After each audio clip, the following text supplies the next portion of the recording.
2月3日，美国俄亥俄州的氯乙烯泄漏，并且被引爆，浓黑的云雾笼罩在事发地的上空，扩散的有毒空气致使附近河流3500条鱼类死亡，许多动物出现咳嗽、腹泻、流泪、没有食欲等症状，大量家畜和野生动物死亡。被紧急疏散的居民回家后出现头晕、恶心、眼睛红肿等症状，生命健康安全受到严重威胁。这场泄漏事故后续会对美国造成多少影响，短时间内不得而知。不过，历史上曾经也发生过一场更为严重的泄漏事故，或成为俄亥俄事故的预演和参照。这场事故就是著名的切尔诺贝利事故。1986年4月26日凌晨，乌克兰的切尔诺贝利核电厂发生了泄漏及爆炸，放射性物质上升到大气层中，辐射尘覆盖了大片地区，有9.3万人受辐射影响而死亡，27万人因此患癌，无数新生儿严重畸形。这是有史以来最严重的核泄漏事故，所释放的辐射剂量是广岛原子弹的400倍。据估算，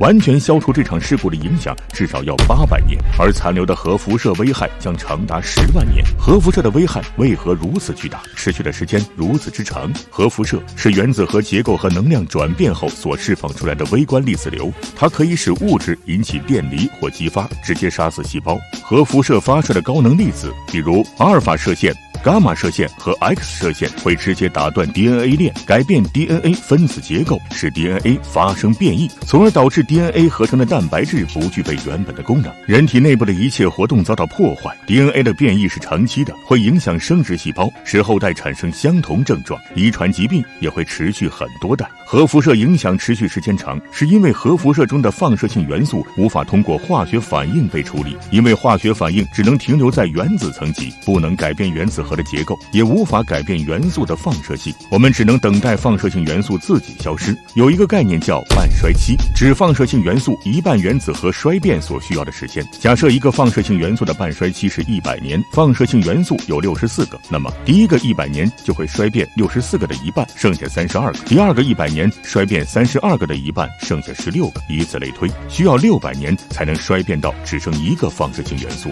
然而，切尔诺贝利泄漏事故释放的放射性元素远远不止64个，等所有的放射性元素衰变到不再造成危害的数量，需要漫长的时间。本次俄亥俄事故所泄漏的氯乙烯被认证为1级致癌物，氯乙烯不充分燃烧后产生的2恶英毒性更强，具有不可逆的致畸、致癌、致突变毒性，被称为世纪之毒。2恶英也和核辐射一样，极难被自然消解。无论是核泄漏还是有毒化学品的泄漏，对环境和生命的造成的伤害和影响都是难以弥补的。我们的世界的文明在工业革命以来实现了巨大的飞跃和发展，然而危险也隐藏在科技发展带来的成果中。在享受这些成果的同时，人类应该警惕发展带来的危机和后果，避免人类和自然生态一起走向覆灭的命运。